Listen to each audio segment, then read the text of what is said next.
ಬೆಂಗಳೂರಿನ ಪ್ರೆಸ್ ಕ್ಲಬ್ನಲ್ಲಿ ದಕ್ಷಿಣ ಕನ್ನಡ ವಿಶ್ವ ಬ್ರಾಹ್ಮಣರ ಸಂಘ ಬೆಂಗಳೂರು ವತಿಯಿಂದ ವಿಶ್ವಕರ್ಮ ಸಮುದಾಯ ಭವನ ಲೋಕಾರ್ಪಣೆ ಕಾರ್ಯಕ್ರಮವನ್ನು ಯಲಹಂಕ ಉಪನಗರದಲ್ಲಿ ದಿನಾಂಕ 29/3/2026 ಭಾನುವಾರ ನೆರವೇರಿಸಲಾಗುವುದು ಎಂದು ಸಂಘದ ಅಧ್ಯಕ್ಷರು ಪದಾಧಿಕಾರಿಗಳು ಸುದ್ದಿಗೋಷ್ಠಿಯಲ್ಲಿ ತಿಳಿಸಿದರು. ಇದೇ ತಿಂಗಳ 29ನೇ ತಾರೀಕಿನ ಭಾನುವಾರ ನಮ್ಮ ಸಂಘದ ಸಮುದಾಯ ಭವನ ಲೋಕಾರ್ಪಣೆ ಕಾರ್ಯಕ್ರಮ ನಡೆಯುತ್ತಿದೆ. ಆ ಸಮುದಾಯ ಭವನದ ಲೋಕಾರ್ಪಣೆ ಕಾರ್ಯಕ್ರಮವನ್ನು ಎಲ್ಲ ಮಾಧ್ಯಮದಲ್ಲಿ ತಿಳಿಸುವ ಮೂಲಕ, ಎಲ್ಲ ನಾಡಿನ ಸಮಸ್ತ ಜನತೆಗೆ ತಿಳಿಸುವ ಮೂಲಕ ಅದು ತಿಳಿಬೇಕು ಅನ್ನೋ ಉದ್ದೇಶದಿಂದ ಈ ಒಂದು ಪ್ರೆಸ್ ಮೀಟ್ ಅಥವಾ ಪತ್ರಿಕಾಗೋಷ್ಠಿಯನ್ನು ನಾವು ಇಟ್ಟುಕೊಂಡಿದ್ದೇವೆ. ಮತ್ತು ನಮ್ಮಲ್ಲಿ ಆಗುವಂತಹ ಆ ಒಂದು ಸಭಾಭವನ ಅಥವಾ ಸಮುದಾಯ ಭವನ ಈಗಿನ ಮಾದರಿಯಲ್ಲಿ ಅದು ಇತ್ತೀಚಿನ ದಿನಗಳಲ್ಲಿ ಸಾರ್ವಜನಿಕರಿಗೆ ಉಪಯೋಗ ಆಗುವ ನಿಟ್ಟಿನಲ್ಲಿ ಯಾವ ರೀತಿಯ ನವೀನ ಮಾದರಿಯಲ್ಲಿ ಅದು ಇದೆ ಅನ್ನುವುದನ್ನು, ಅಥವಾ ಯಾವ ರೀತಿಯ ನವೀನ ಮಾದರಿಯಲ್ಲಿ ನಾವು ಲೋಕಕ್ಕೆ ಕೊಡಬಹುದು, ಅದರ ಸದುಪಯೋಗವನ್ನು ಜನಸಮುದಾಯಕ್ಕೆ ನೀಡಬಹುದು, ಸಾರ್ವಜನಿಕ ಬಂಧುಗಳಿಗೆ ನೀಡಬಹುದು ಅನ್ನೋ ಉದ್ದೇಶವನ್ನು ಇಡೀ ಕರ್ನಾಟಕ ಪರಿಚಯಿಸುವಂಥ ಮುಖ್ಯ ಹೊಣೆಗಾರಿಕೆ ಪತ್ರಕರ್ತರಿಗಿದೆ. ಅದನ್ನು ಪತ್ರಕರ್ತರಾದ ನೀವೆಲ್ಲರೂ ಕೂಡ ಜೊತೆಯಾಗಿ ಮಾಡುವುದರ ಮೂಲಕ ನಮ್ಮ ದಕ್ಷಿಣ ಕನ್ನಡ ವಿಶ್ವ ಬ್ರಾಹ್ಮಣರ ಸಂಘ 50 ವರ್ಷಗಳನ್ನು ಪೂರೈಸಿ ಮುಂದಕ್ಕೆ ಸಾಗ್ತಾ ಇದೆ. ಈಗಾಗಲೇ ಆ ಸಂಘದಲ್ಲಿ ನಾವು ವಿಶ್ವಕರ್ಮ ದೇವಸ್ಥಾನ ಇದೆ, ಕಾಳಿಕಾಂಬ ದೇವಸ್ಥಾನ ಇದೆ, ಗಣಪತಿ ದೇವಸ್ಥಾನ ಇದೆ. ಆ ದೇವಸ್ಥಾನದಲ್ಲಿ ಎಲ್ಲ ಧಾರ್ಮಿಕ ಕಾರ್ಯಕ್ರಮಗಳು ಕೂಡ ನಡೀತಾ ಇವೆ. ಈಗ ಸಾರ್ವಜನಿಕರ ಸದುಪಯೋಗಕ್ಕಾಗಿ ಎಲ್ಲ ಜನಾಂಗದವರಿಗೂ ಮೀಸಲಾಗಿರುವಂಥ ಒಂದು ಸಮುದಾಯ ಭವನ ಸುಸಜ್ಜಿತವಾಗಿ ಇದೇ ತಿಂಗಳ 29 ತಾರೀಕಿನಂದು ಲೋಕಾರ್ಪಣೆ ಆಗ್ತಾ ಇದೆ. ಆ ಕಾರ್ಯಕ್ರಮದಲ್ಲಿ ಎಲ್ಲ ಪತ್ರಿಕೋದ್ಯಮಿಗಳು ಭಾಗವಹಿಸಬೇಕು. ಮತ್ತು ನಮ್ಮ ಈ ವಿಶ್ವಕರ್ಮ ಸಮಾಜದ ಸ್ವಾಮೀಜಿಗಳು, ಮುಖ್ಯ ಗಣ್ಯರು, ನಾಡಿನ ಅನೇಕ ಬೇರೆ ಬೇರೆ ಸಮಾಜಮುಖಿ ಗಣ್ಯರು ನಮ್ಮೊಂದಿಗೆ ಜೊತೆಯಾಗಿ ಕಾರ್ಯಕ್ರಮವನ್ನು ವಿದ್ಯುಕ್ತವಾಗಿ ಉದ್ಘಾಟಿಸಿ ಲೋಕಾರ್ಪಣೆ ಮಾಡಲಿದ್ದಾರೆ. ಆ ನಿಟ್ಟಿನಲ್ಲಿ ಈ ವಿಷಯವನ್ನು ಸಮಾಜಕ್ಕೆ ಮತ್ತು ನಾಡಿನ ಎಲ್ಲ ಜನತೆಗೆ ತಿಳಿಸುವ ಉದ್ದೇಶದಿಂದ ಈ ಪತ್ರಿಕಾಗೋಷ್ಠಿ ಇಂದು ಇಲ್ಲಿ ನಾವು ಹಮ್ಮಿಕೊಂಡಿದ್ದೇವೆ. ಇದರ ಕುರಿತಾಗಿ ಇನ್ನು ಮುಂದೆ ಮಾತುಗಳನ್ನು ನಮ್ಮ ಸಂಘದ ಅಧ್ಯಕ್ಷರು ತುಕಾರಾಮ್ ಅವರು ನಮ್ಮೊಂದಿಗಿದ್ದಾರೆ, ಉಪಾಧ್ಯಕ್ಷರು ನಮ್ಮೊಂದಿಗಿದ್ದಾರೆ, ಕಾರ್ಯದರ್ಶಿಗಳಾದಂಥ ಶ್ರೀಮತಿ ಜಯಲಕ್ಷ್ಮಿ ಅವರು ನಮ್ಮೊಂದಿಗಿದ್ದಾರೆ. ಇವರೆಲ್ಲರೂ ಕೂಡ ನಮ್ಮೊಂದಿಗೆ ಜೊತೆಯಾಗಿದ್ದಾರೆ. ಮುಂದಿನ ನಿಮ್ಮ ಪ್ರಶ್ನೆಗಳಿಗೆ ಮತ್ತು ಈ ನಮ್ಮ ಕಾರ್ಯಕ್ರಮ ಅಥವಾ ನಮ್ಮ ಈ ಸಮುದಾಯವನ್ನು ಲೋಕಾರ್ಪಣೆಗೊಂಡ ನಂತರ ಸಮಾಜಕ್ಕೆ ನಾವು ನೀಡಬಹುದಾದಂಥ ಕೊಡುಗೆಗಳನ್ನು ನಮ್ಮ ಜೊತೆ ನಮ್ಮ ಸಂಘದೆಲ್ಲರೂ ಕೂಡ ಹಂಚಿಕೊಳ್ತಾರೆ. ನಮ್ಮ ಸಂಘ ಸ್ಥಾಪನೆಯಾಗಿ 56 ವರ್ಷ ಆಯಿತು.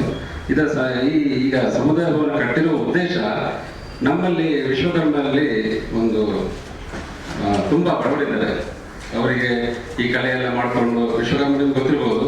ಈಗ ಅರಣ್ಯದಲ್ಲಿ ವಿಶ್ವಕರ್ಮ ಎಲ್ಲ ಕೆತ್ತನೆ ಕೆಲಸ ಮಾಡುವವರಿದ್ದಾರೆ. ಅವರಿಗೆ ಸವಲತ್ತು ಕೊಡುವಲ್ಲಿ ನಾವು ವಿಫಲರಾಗಿದ್ದೇವೆ. ಸರ್ಕಾರದ ಯಾವುದೇ ಸವಲತ್ತು ಸಿಗಲಿಲ್ಲ.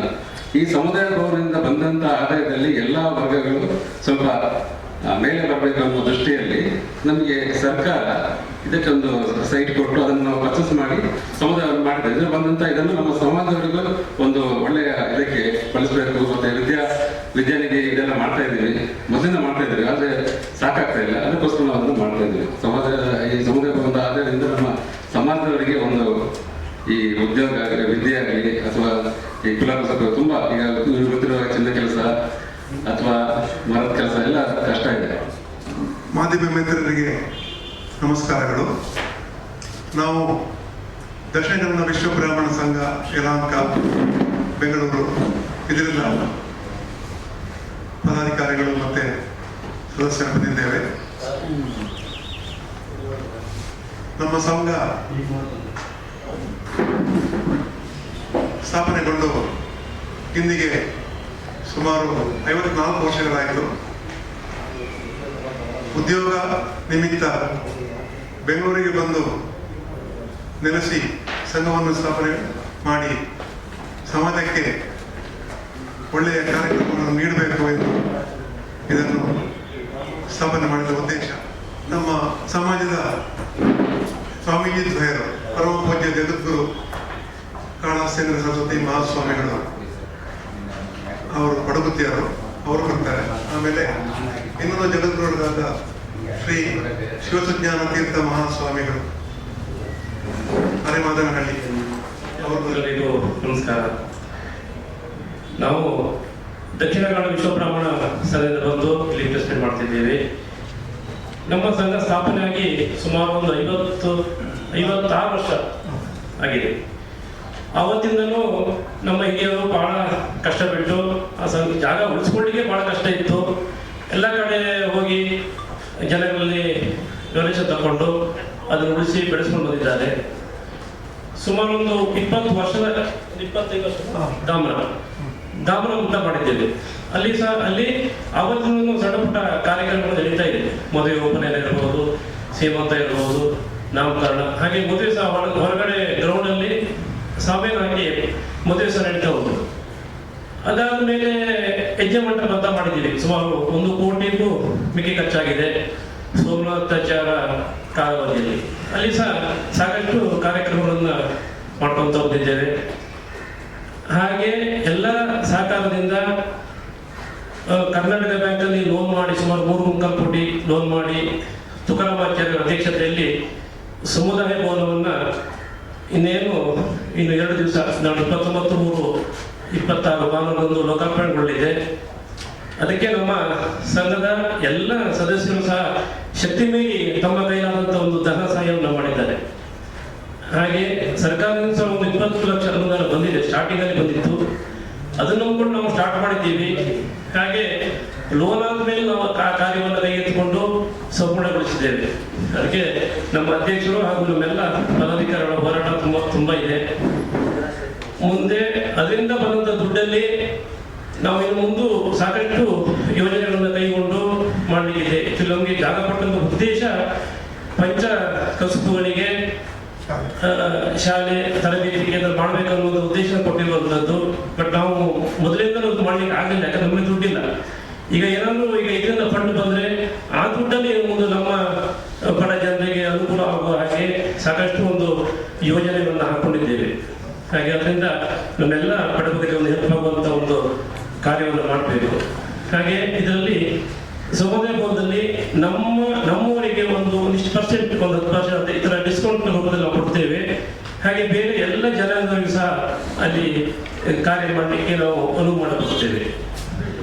ಗಜೆಟಿಗೆ ಹೋದ್ರೆ 96 ನೇಮ್ ಇದೆ. ಅದರಲ್ಲಿ ವಿಶ್ವ ಬ್ರಾಹ್ಮಣ ಕೂಡ ನಮ್ಮ ವಿಶ್ವಕರ್ಮ ಇದೆ, ಸೋನಾರ್ ಇದೆ, ಆಚಾರ್ಯ ಇದೆ, ಎಲ್ಲ ಅದರಲ್ಲಿ 96 ಬರ್ತದೆ. ಅದರಲ್ಲಿ ವಿಶ್ವ ಬ್ರಾಹ್ಮಣ ಕೂಡ ಇದೆ.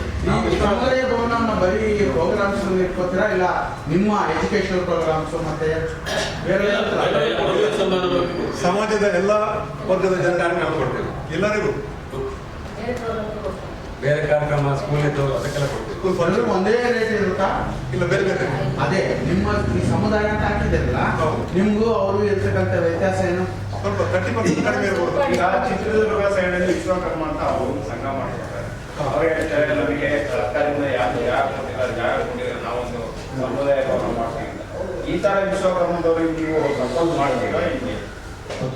ಈಗ ಈ ನಮ್ಮ ವಿಶ್ವಬ್ರಾಹ್ಮಣ ಸಂಘ ಮೊದಲ ಆದ್ಯತೆಯನ್ನು ನಮ್ಮ ವಿಶ್ವಕರ್ಮ ಸಮುದಾಯದವರಿಗೆ ನೀಡ್ತಾ ಇದೆ.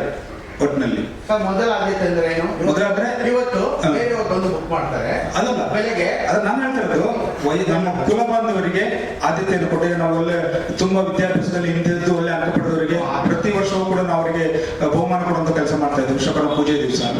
ಹಾಗೆಯೇ ಇನ್ನು ಮುಂಬರುವ ದಿನಗಳಲ್ಲಿ ಈ ಶಿಲ್ಪಿಗಳಿಗೆ ಅಥವಾ ಮರಕೆತ್ತನೆ ಮಾಡುವವರಿಗೆ ಇದನ್ನ ತರಬೇತಿ ಕೊಡುವಂತಹ ಕಾರ್ಯಕ್ರಮ ಇರ್ಬೋದು, ಅಥವಾ ಬಡ ವಿದ್ಯಾರ್ಥಿಗಳಿಗೆ ಹಾಸ್ಟೆಲ್ ಇರ್ಬೋದು. ಈ ವ್ಯವಸ್ಥೆಯನ್ನೆಲ್ಲ ಕೂಡ ನಮ್ಮ ಸಮುದಾಯ ಭವನದಲ್ಲಿ ಮಾಡುವಂತ ನಿರೀಕ್ಷೆಯನ್ನು ಇಟ್ಕೊಂಡಿದ್ದೇವೆ. ಮತ್ತು ಮದುವೆ ಮತ್ತು ಇನ್ನಿತರ ಶುಭ ಕಾರ್ಯಕ್ರಮಗಳಿಗೆ ಎಲ್ಲಾ ಸಮುದಾಯದಲ್ಲಿ ಕೂಡ ನಾವು ನೀಡ್ತೇವೆ. ಇಲ್ಲ, ನಮ್ದು ಮೂಲತಃ ನಾವು ದಕ್ಷಿಣ ಕನ್ನಡ ವಿಶ್ವ ಬ್ರಾಹ್ಮಣ ಸಂಘ ಮಾಡಿರೋರು. ನಾವು ದಕ್ಷಿಣ ಕನ್ನಡದಿಂದ ಬಂದಂತ ಎಲ್ಲಾ ವಿಶ್ವ ಬ್ರಾಹ್ಮಣ ಒಗ್ಗಟ್ಟಾಗಿ ಈ ಸಂಘವನ್ನ 1970ರಲ್ಲಿ ಸ್ಥಾಪನೆ ಮಾಡಿದ್ವಿ. ವಿಶ್ವ ಬ್ರಾಹ್ಮಣ ಸಂಘ ದಕ್ಷಿಣ ಕನ್ನಡ. ಹೌದು, ದಕ್ಷಿಣ ಕನ್ನಡ ವಿಶ್ವ ಬ್ರಾಹ್ಮಣ ಸಂಘ ನಮ್ದಿಗಿರೋದು. ವಿಶ್ವ ಬ್ರಾಹ್ಮಣ ಹೌದು. ಅಲ್ಲಿಂದ ಆಗ 1970ರಲ್ಲಿ ಬಂದಂತ ರುದ್ರಯ್ಯ ಆಚಾರ್ಯ ಅಂತಿದ್ರು. ಅವರು ಈ ಸಂಘವನ್ನು ಸ್ಥಾಪನೆ ಮಾಡಿದ್ರು 4ನೇ ತಾರೀಕು ಜನವರಿ 1970ರಲ್ಲಿ. ಸೈಟ್ ನಮಗೆ 1992ರಲ್ಲಿ ಸಿಕ್ತು. 92ರಲ್ಲಿ ಸೈಟ್ ಸಿಕ್ತು. 92ರಿಂದ ಇವತ್ತು 26 ಕಂಪ್ಲೀಟ್ ಮಾಡ್ತಾ ಇದ್ದೀವಿ. ಅದು ಈಗ ನಾವು ಸಮುದಾಯವನ್ನು ಮಾಡ್ತಾ ಇದ್ದೇವೆ. ಅದಕ್ಕೆ ಮತ್ತೆ ಪೂಜಾ ಮಂದಿರವನ್ನು ಕಟ್ಟಿದ್ದೇವೆ. ಮತ್ತು ನಮ್ಮದೇ ಆದ ಒಂದು ವಿಶ್ವಕರ್ಮನ ಧಾಮ ಅಂತ ಚಿಕ್ಕ ಸಭಾಭವನ ಇತ್ತು. ಅದರಲ್ಲಿ ಈಗಲೂ ಕೂಡ ಉಪನಯನ, ನಿಶ್ಚಿತಾರ್ಥ, ಚಿಕ್ಕ ಪುಟ್ಟ ಮದುವೆಗಳು, ಪೂಜೆಗಳು ನಡೀತಾ ಇದ್ದಾವೆ. ಸಮುದಾಯ ಭವನಕ್ಕೆ ಎಷ್ಟು ಖರ್ಚಾಗಿರುತ್ತೆ? ಸರ್ಕಾರದಿಂದ ಎಷ್ಟು ಅಮೌಂಟ್ ಬಂದಿದೆ? ನಮ್ಮ ಈಗ ಒಟ್ಟು ಖರ್ಚು 6 ಕೋಟಿ. ಸರ್ಕಾರದಿಂದ ಎಷ್ಟು? ಸರ್ಕಾರದಿಂದ ಯಾವುದೇ ಅನುದಾನ ಬರಲಿಲ್ಲ. ಆದರೆ ವೀರಪ್ಪ ಮೊಯ್ಲಿ ಅವರು ಸಂಸದರಾಗಿದ್ದಾಗ ಒಂದು 10 ಲಕ್ಷ ಅನುದಾನ ಬರೆದು ಬಿಟ್ಟರೆ ನಾವು ಈಗಲೂ ಹಿಂದುಳಿದ ಇಲಾಖೆಯಲ್ಲಿ ಅಡ್ಡಾಡ್ತಾ ಇದ್ದೇವೆ. ಯಾವುದೇ ಅನುದಾನ ಬಂದಿಲ್ಲ. ಅದೇ ಒಂದು ವೀರಪ್ಪ ಮೊಯ್ಲಿ ಅವರು ಸ್ವಂತ ದುಡ್ಡು ಅವರು MP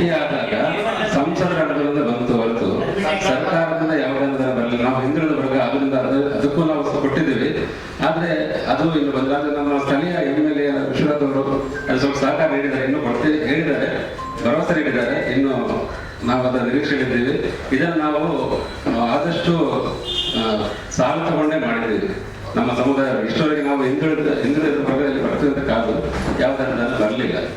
ಆದರೆ ಮುಂದಿನ ದಿನಗಳ ಸಾಲದೆಲ್ಲ ತೀರಿಸುವ ನಿಟ್ಟಿನಲ್ಲಿ ಈ ಸಮುದಾಯದಿಂದ ನಾವು ಇದು ತಗೊಂಡು ನಮ್ಮ ಸಮಾಜದವರಿಗೆ ಒಂದು